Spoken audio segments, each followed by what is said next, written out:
Hay una pregunta que muchas veces me hacen en relación a cuál es mi tema de investigación o cuál fue el último. Yo creo que en realidad uno empieza con una curiosidad que de alguna manera se va solapando a otra y se va concatenando en una búsqueda perenne. Yo empecé haciendo en un inicio el tema de las plazas aquí en la Facultad de Arquitectura cerca del año 85 y ese tema de la plaza empezó a vincularse con el espacio exterior y a una relación del afuera y el adentro, porque en realidad la arquitectura no se puede entender como un espacio interno ni un espacio externo, es la sumatoria de ambas. En ese sentido empecé a indagar sobre el tema religioso, que fue una de las primeras temáticas relacionadas con el tema de la plaza, por la relación que puede existir entre el espacio público y el espacio religioso. Y ahí fue donde en realidad quedé enlazada por completo con el tema religioso, porque quizás es en la arquitectura religiosa donde uno puede trabajar con los elementos más esenciales de la arquitectura. Hay que realmente penetrar en los elementos indispensables y esenciales para hacer arquitectura. Y en este caso ya el tema no se llama solamente arquitectura, sino es arquitectura litúrgica, porque hay un ingrediente esencial que tiene que ver con el hecho de ser un espacio para la celebración de sacramentos. Es un espacio sacramental, entonces no es un espacio de exposición, no es un espacio de reunión, sino que es un espacio que tiene que ver con la presencia de Dios, y eso es muy difícil de captar. Entonces, si quisiéramos como tocar un poco los elementos claves, pues está arquitectura, está la liturgia y el elemento fundamental para toda la arquitectura, en especial la religiosa, es el tema de la luz, porque la luz te da ese halo de misterio o la atmósfera ideal que un espacio de estas características debe poseer.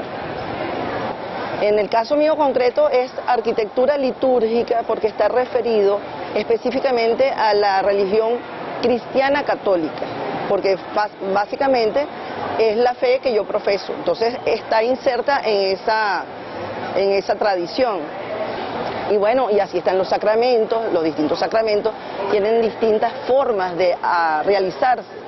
Entonces, dependiendo de esas formas y la manera en que se agrupa la gente, se da una geometría, que es una de las cosas más bellas que tiene esto, porque cada sacramento tiene una geometría diferente.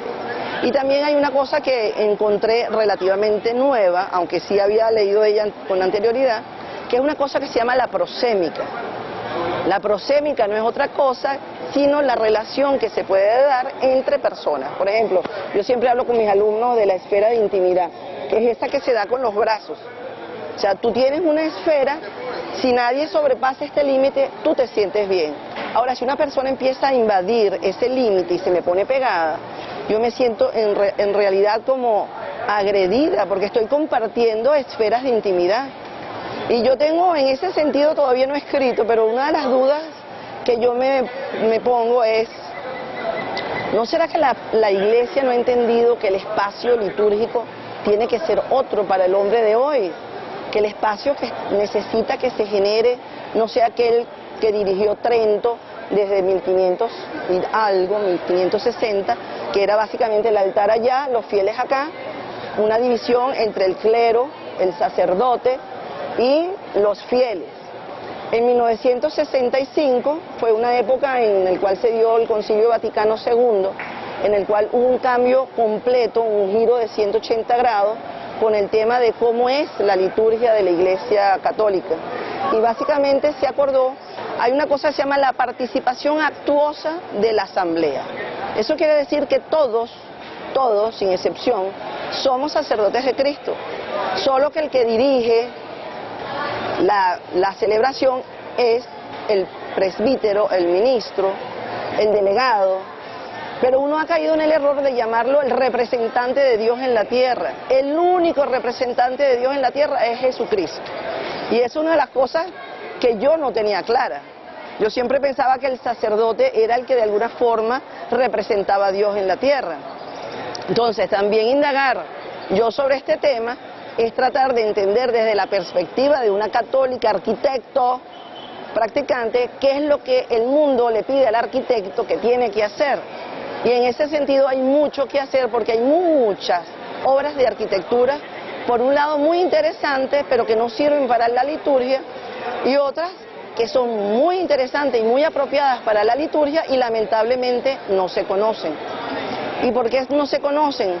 Porque normalmente estos personajes no les interesa la fama, no son protagonistas del jet set arquitectónico. Y en eso estoy refiriéndome específicamente a dos personas cuya importancia a nivel nacional en sus respectivos países es muy fuerte, pero aquí ni siquiera son conocidos. Uno es Fray Gabriel Chávez de la Mora, que es un sacerdote benedictino que ha hecho una infinidad de iglesias, entre ellas la Basílica de la Guadalupe. Él trabaja desde su fe, desde su creencia, por lo tanto él ve el espacio arquitectónico desde la óptica del que oficia la celebración litúrgica. Eso es lo que es diferente a otro arquitecto. No voy a traer casos malos de arquitectos venezolanos recientes porque me parece poco ético, pero si vamos a algunas iglesias recientes podremos ver sin problema de que voy a estar yo como contrarrestando. Básicamente, Fray Gabriel Chávez de la Mora coloca en el centro del espacio el altar. Es lo que se llama el espacio cristocéntrico, porque Jesús dijo, cuando estén 2 o 3 rezando mi nombre, allí estaré yo presente en el medio de ellos. Y es un poco ese rescate de la oración en común, porque liturgia no es otra cosa que la oración pública de la iglesia, la oración comunitaria de la iglesia. Por otro lado, hay otro arquitecto que básicamente lo conocí hace un mes, porque me han regalado un libro invaluable para mí. El arquitecto se llama Claudio Pastro, su trabajo de acción es en Brasil, y él tiene un concepto que a mí realmente me ha enamorado de él, porque es un poco lo que yo ando buscando. El problema es que yo no he construido ni una sola iglesia, mientras él ha hecho 6 maravillosas. Escribe, Fray Gabriel Chávez de la Mora desde México ha hecho infinidad de cosas hermosísimas, mas no escribe ni una sola línea. Entonces son como 2 presencias latinoamericanas muy importantes. Pastro trabaja el tema de la elipse. Fíjense lo importante de la geometría. La elipse como elemento geométrico para ubicar la asamblea, no el espacio, la ubicación de la asamblea. ¿Y por qué la elipse? Porque la elipse tiene 2 puntos geométricos muy importantes, que son los focos. Y como la liturgia, la celebración litúrgica de la Eucaristía realmente tiene 2 partes, que es la celebración eucarística en sí misma, que es el altar, se representa por el altar, y la palabra, que es el ambón. La gente no sabe, piensa que es un atril, no, es el ambón. Desde allí solamente se pueden hacer las lecturas y se puede leer el Evangelio y se da la homilía. Si hay un director de música, tiene que usar otra cosa que no sea el ambón, porque son signos sacramentales. Entonces Pastro para mí ha sido, bueno, agua fresca. O sea, una cosa que nunca me imaginé que existía, algo que yo el año pasado estaba indagando al respecto. Yo inclusive tuve una presentación en enero sobre mi tema en el doctorado y bueno, me dijeron que yo no podía hacer eso. Me da mucha risa porque claro, uno hace un modelo teórico con los alumnos, hicimos una elipse, le hicimos un viaje por encima, porque yo dentro de todas estas cosas digo que uno no puede inventar una arquitectura todos los días. Y yo soy una enamorada de Vitruvio, poco viejo para mí, pero no importa. Lo cierto es que Vitruvio trabaja un tema que es la euritmia, que son las relaciones de largo, ancho y altura.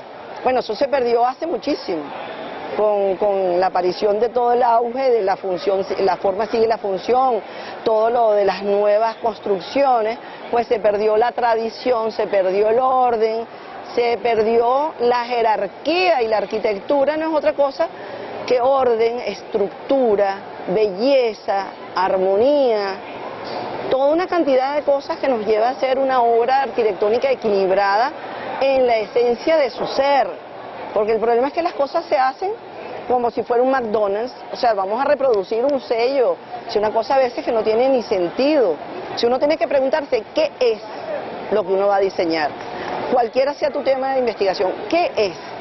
Si tú sabes qué es, bueno, ¿cómo se hace? Tienes que ver, si ya sabes qué es, cómo se hace. ¿Quiénes han trabajado eso?